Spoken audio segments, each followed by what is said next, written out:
just want to kind of let you guys in behind the scenes because I'm getting some negative things saying I sold out. How could the Mud Shark do this?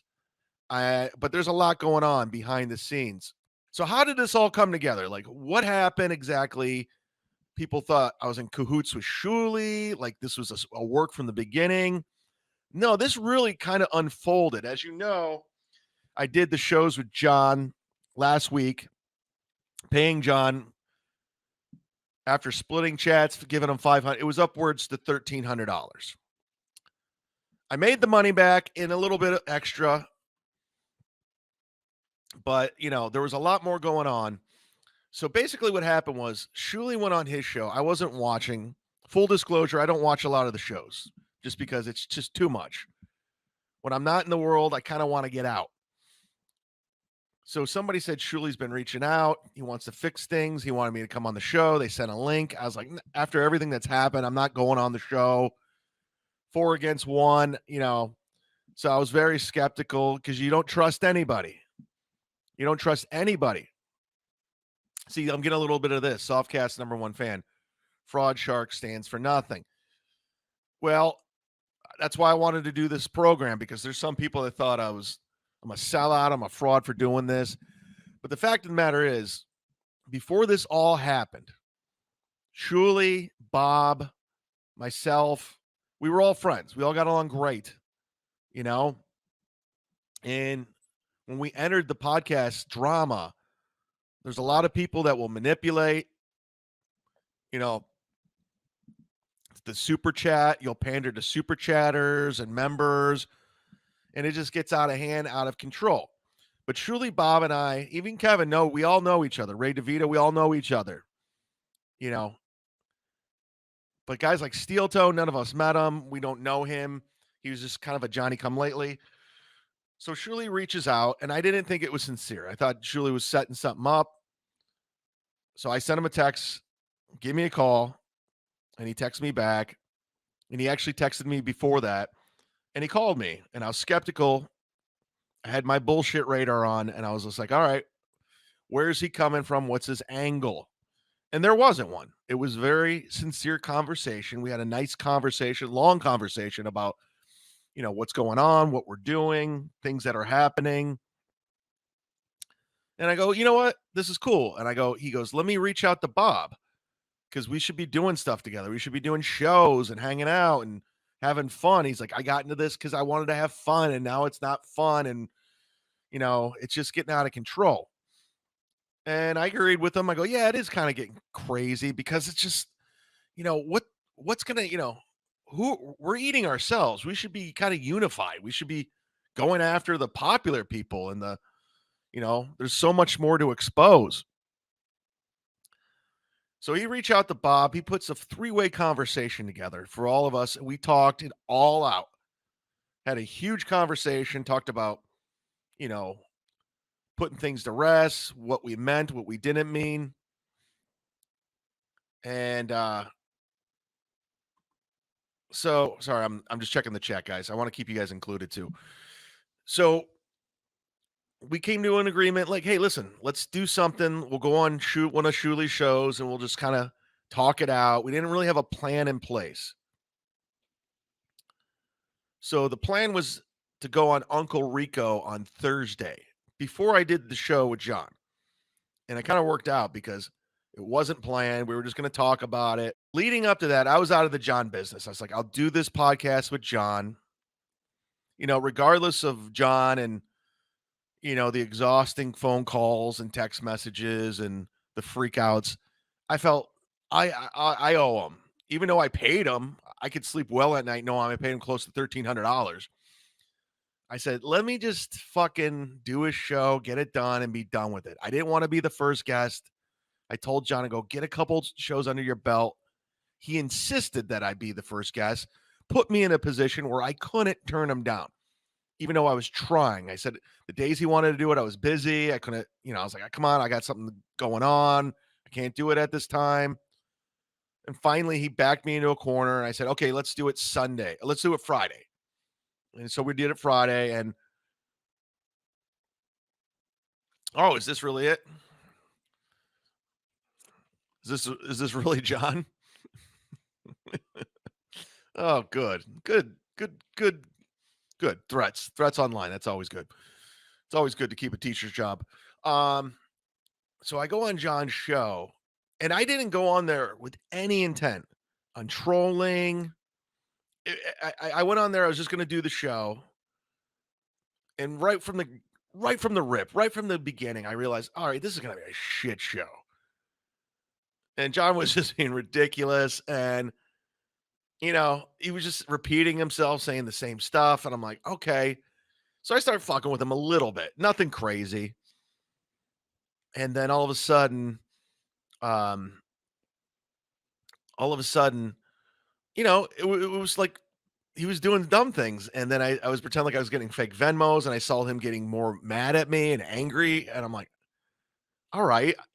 I'm like and before the show, he like, we didn't discuss money, we didn't discuss anything, and then before the show, he realized he couldn't get his channel monetized, so he was like,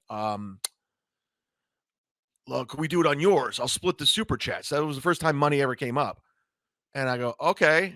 He's like, "Well, I was gonna pay you, you know that, right?" And I'm like, "Oh, first mention of it, you know, I had to give you money for you to come on my show." Mule, on Friday when John said people were requesting money from him on Venmo, I lost my mind. It was epic. It was pretty funny. So I started acting like I was getting money sent my way, and I wasn't on my Venmo. And then he was getting more angry. So Shuli shows was snipe watching it. They were all snipe watching.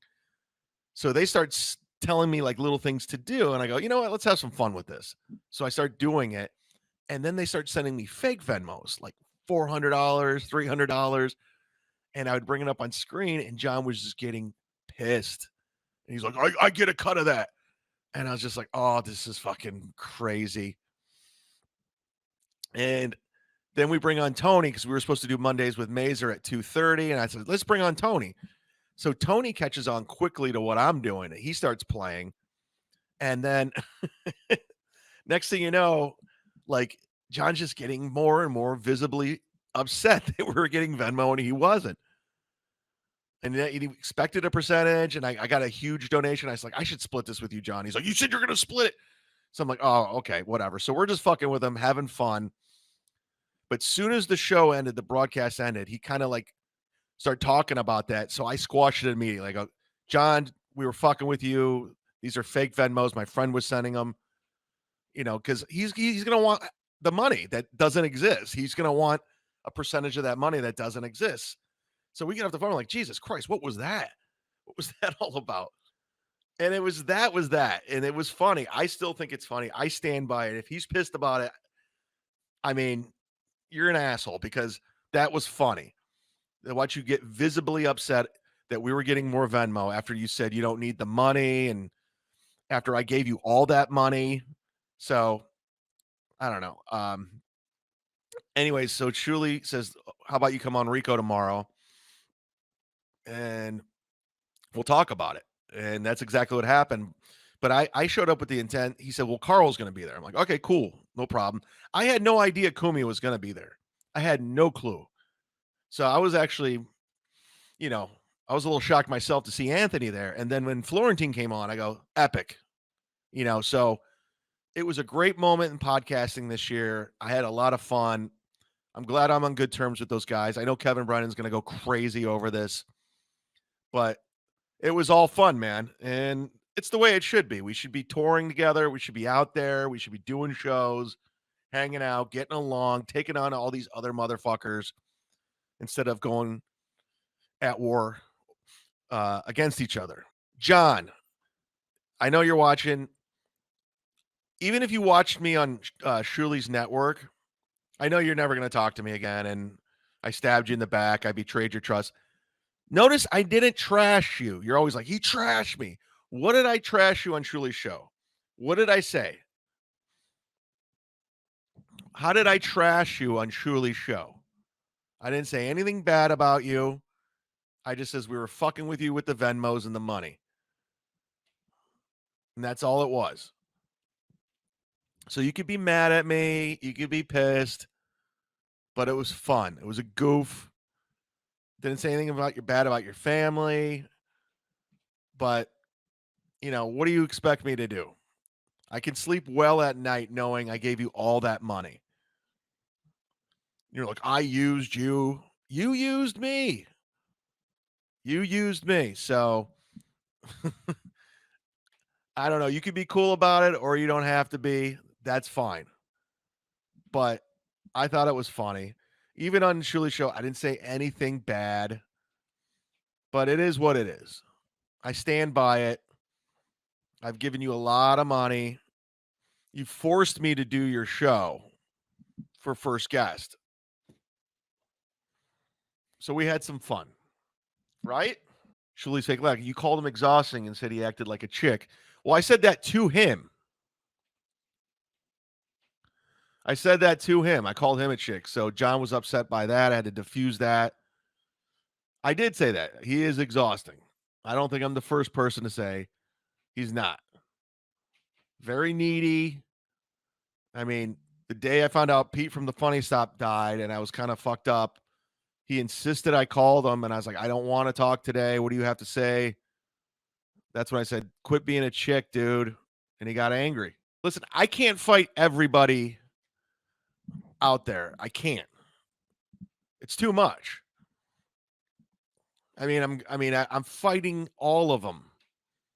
When Brennan turned on me, I was fighting Chrissy, Frank, Ski Mask, E-Rock, Carl, Gino.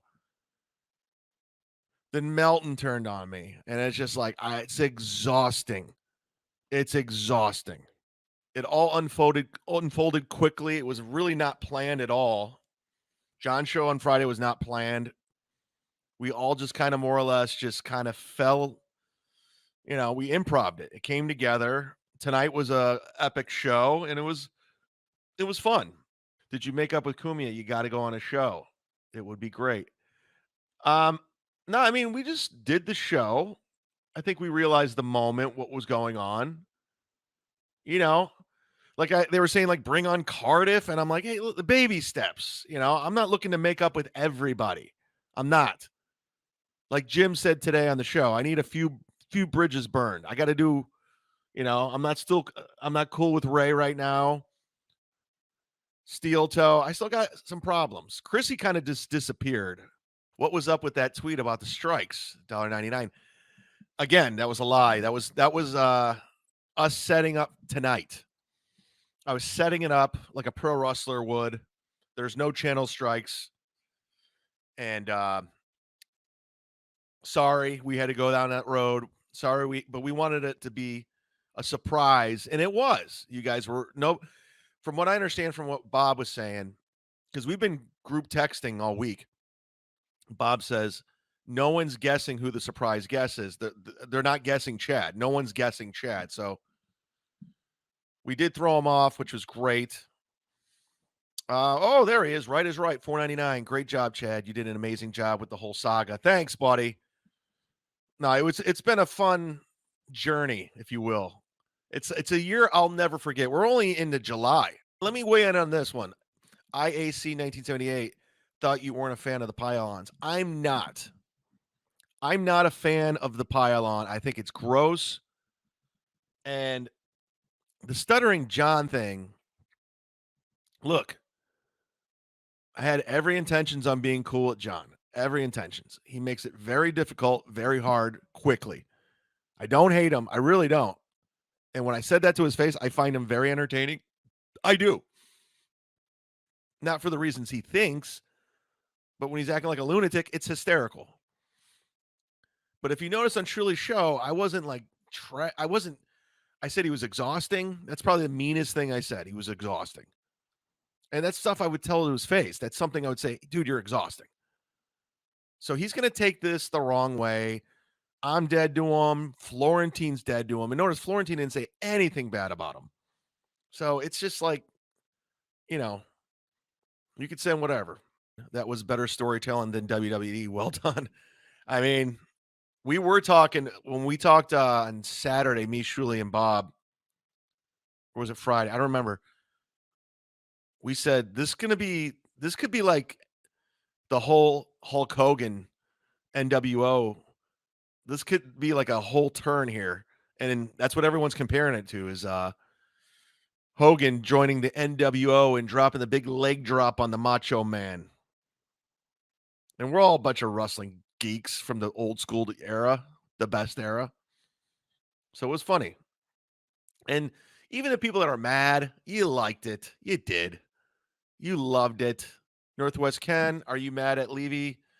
Brought up your grandma and how that's a sore spot for you, 499. We talked about it on the phone. We had a 45-minute conversation airing our everything that bothered us about what was going on. We just aired it out like men.